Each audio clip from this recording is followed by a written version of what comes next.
Dans les années 60, Walt Disney, qui avait eu un véritable coup de cœur pour le talent de Julie Andrews, avait tout fait pour la convaincre de jouer Mary Poppins. Au point de lui proposer un arrangement qu'elle n'a pas pu refuser. Dans les années 50, Julie Andrews multipliait les rôles à Broadway, dans différentes comédies musicales à succès. Mais la comédienne et chanteuse n'aurait jamais pu prévoir que son rôle de Guenièvre, dans Camelot, allait changer sa vie, de la plus surprenante des manières.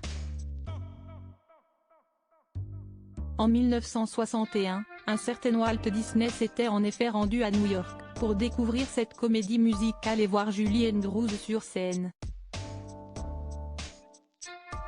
Ce fut alors le coup de foudre professionnel. Le producteur américain n'avait d'yeux que pour Julie Andrews, étincelante sur scène.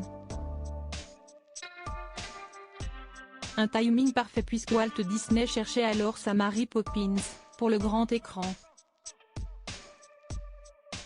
Dès le lendemain de la représentation, l'actrice recevait la proposition de sa vie, le premier rôle du film. Pourtant, contre toute attente, Julie Andrews avait préféré passer son tour.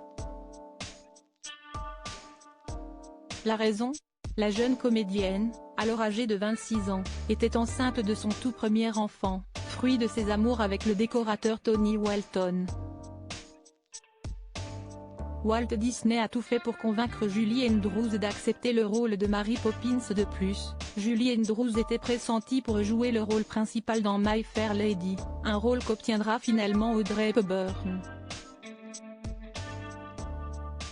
Convaincu que le personnage de Mary Poppins serait incarné à la perfection par Julie Andrews, Walt Disney lui avait fait une proposition incroyable, repousser les dates de tournage du film, pour lui laisser le temps d'accoucher.